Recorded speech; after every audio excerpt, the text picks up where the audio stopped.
আসসালামু আলাইকুম বন্ধুরা, আমি সোনিয়া। আপনাদের সবাইকে স্বাগত জানাই বেঙ্গল ইউনিক কিচেনের আজকের পর্বে।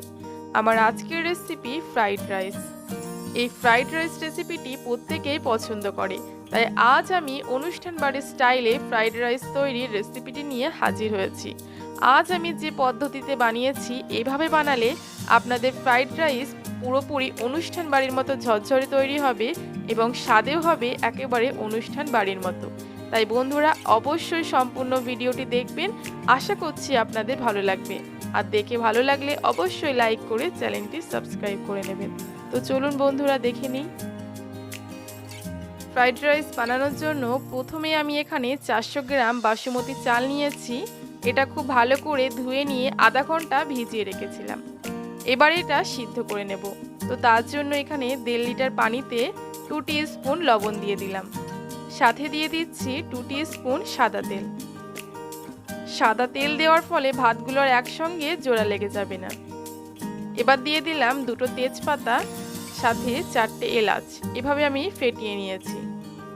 এই সমস্ত উপকরণগুলো দেওয়ার পর চামচের সাহায্যে হালকা করে মিশিয়ে নেবেন। এরপর আধা ঘন্টা সময় ধরে যে চালটা ভিজিয়ে রেখেছিলেন সেটা দিয়ে দেবেন। আর বন্ধুরা, চালটা তখনই দেবেন যখন পানিটা খুব ভালো মতো ফুটে গরম হয়ে যাবে।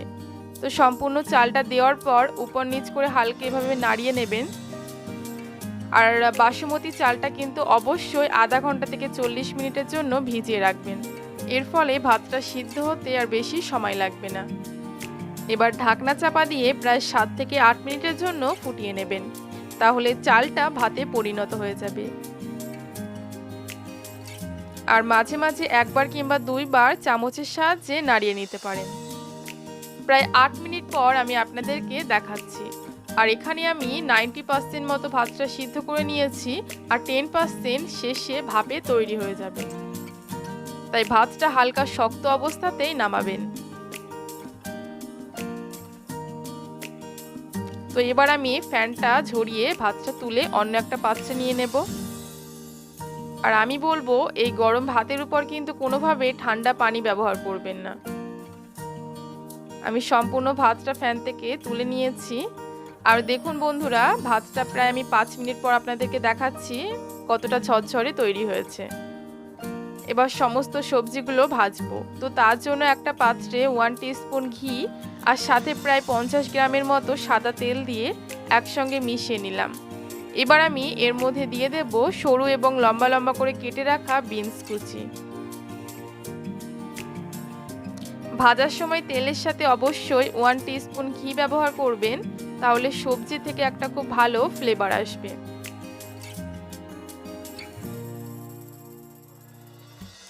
আমি বিনসটা প্রায় 2 মিনিটের মতো হালকা করে ভেজে নেব।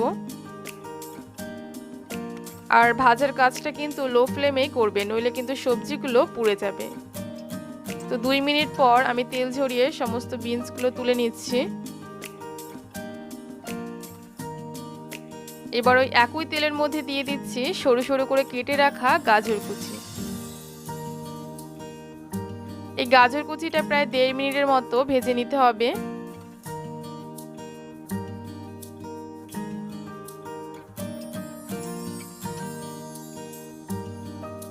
তো প্রায় 1.5 মিনিট মতো ভাজার পর গাজরটাও তুলে নিলাম। সাথে দিয়ে দিচ্ছি ক্যাপসিকাম কুচি। আমি ফ্রাইড রাইসে দেওয়ার জন্য সমস্ত সবজিগুলোকে সরু এবং লম্বাটে করে কেটে নিয়েছি। এর ফলে সবজিগুলো দেখতে যেমনি ভালো লাগবে, ফ্রাইড রাইসে দেওয়ার পর খেতেও কিন্তু দারুণ লাগবে। ক্যাপসিকামটা ভাজতে খুব বেশি সময় লাগে না, প্রায় 1 মিনিটের মতো হালকা নাড়িয়ে চাড়িয়ে নিলে ক্যাপসিকাম ভাজা হয়ে যায়। তো আমি এটাও তুলে নিলাম। এবার আমি দিয়ে দিচ্ছি মটরশুঁটি। বন্ধুরা, আমি সমস্ত সবজিগুলো আলাদা আলাদা করে ভেজে নিচ্ছি, কারণ এক একটা সবজি ভাজতে কিন্তু এক এক রকম সময় লাগে। আর এভাবে ভাজলে কোনো সবজি পুড়ে যাওয়ার আর ভয় থাকে না। তাই আমি বলবো আপনারা কিন্তু এভাবে আলাদা আলাদা করে ভেজে নেবেন। মটরশুঁটিটা ভাজা হয়ে গেছে। এবার আমি এখানে দিয়ে দিচ্ছি 8 থেকে 10 পিস কাজু। এটাও হালকা করে প্রায় 30 সেকেন্ডের মতো ভেজে নিতে হবে। আর ভাজার আগে 5 থেকে 10 মিনিটের জন্য পানিতে কাজুটা ভিজিয়ে রাখবেন।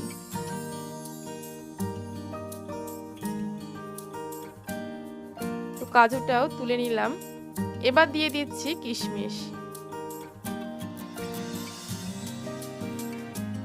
কিশমিশটা এপাশ ওপাশ করে হালকা করে ভেজে তুলে নেবেন। আর ভাজার পর যে এক্সট্রা তেলটা থাকবে সেটা পরে রাইসের উপর দিয়ে দিতে পারেন। এবার রাইসের সাথে ভেজিটেবল মেশাবো।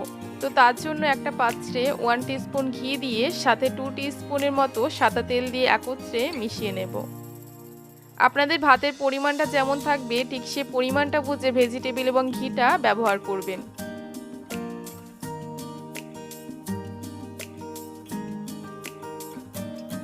তো মিক্স করার পর আমি এখানে দিয়ে দিচ্ছি 2টো এলাচ, সাথে দারুচিনি ছোট ছোট করে কুচি করে নিয়ে দিয়ে দিলাম। এই দুটো উপকরণ হালকা করে ভেজে নিলে রাইস থেকে খুব ভালো একটা গন্ধ আসবে। এবার আগে থেকে সিদ্ধ করে রাখা অর্ধেক পরিমাণ ভাতটা দিয়ে দিলাম। আমি দুবারে মেশানোর কাজটা কমপ্লিট করব, এর ফলে মেশাতে সুবিধা হবে। এবার ভেজে রাখা সবজির অর্ধেকটা দিয়ে দিচ্ছি।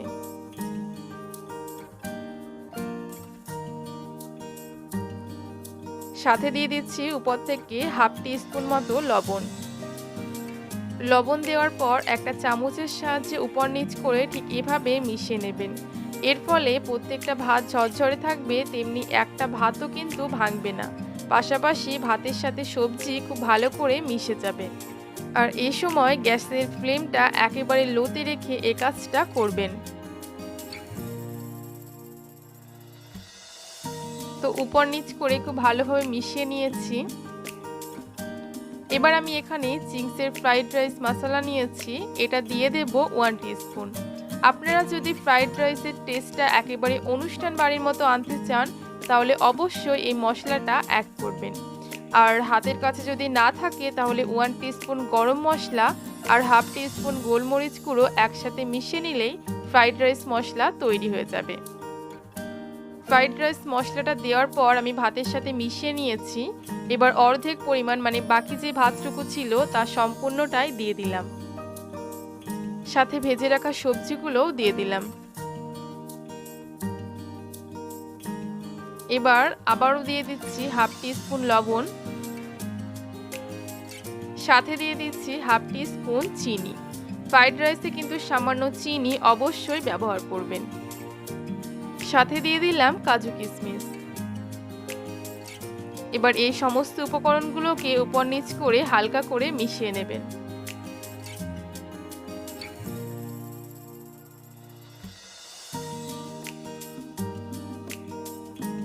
তো আমি হালকা করে মিশিয়ে নিয়েছি, আমার ফ্রাইড রাইসটা প্রায় তৈরি। এবার উপর থেকে খুবই সামান্য পরিমাণে গরম মশলা গুঁড়ো ছড়িয়ে দিয়েছি। এবার গরম মশলা দেওয়ার পর হালকা এভাবে নাড়িয়ে প্রায় 5 মিনিটের জন্য ঢাকনা বন্ধ করে ভাপে দেব। 5 মিনিট ভাপে দেওয়ার ফলে রাইসটা 100% সিদ্ধ হয়ে যাবে এবং রাইস থেকে দারুণ একটা ফ্লেভার আসবে। তো গ্যাসের ফ্লেমটা একেবারে লোতে দিয়ে 5 মিনিটের জন্য ঢাকনা চাপা দিয়ে রেখে দিলাম। এবার 5 মিনিট পর আমাদের ঝরঝরে অনুষ্ঠান বাড়ির মতো ফ্রাইড রাইস একেবারে তৈরি। আর রাইসটা দেখতে যেমনি অনুষ্ঠান বাড়ির মতো, খেতে এবং স্বাদেও সত্যি অনুষ্ঠান বাড়ির মতো। আপনারা এটা চিলি চিকেন, কষা চিকেন সবকিছুর সঙ্গে খেতে পারেন। আশা করছি এর পরবার আপনারা যখনই ফ্রাইড রাইস বাড়িতে বানাবেন তখনই এরকম ঝরঝরে তৈরি হবে। তো বন্ধুরা, আশা করছি আজকের ভিডিওটি আপনাদের অনেক অনেক ভালো লেগেছে। তাই অবশ্যই ভিডিওটিতে একটা লাইক করে দেবেন, কারণ আপনাদের একটা লাইক আমাকে অনেকটাই উৎসাহিত করেন। আর যতটা সম্ভব ততটা শেয়ার করে দেবেন আর আমার চ্যানেলটি সাবস্ক্রাইব করে নেবেন। দেখা হবে নেক্সট ভিডিওতে। সবাই ভালো থাকবেন। আল্লাহ হাফেজ।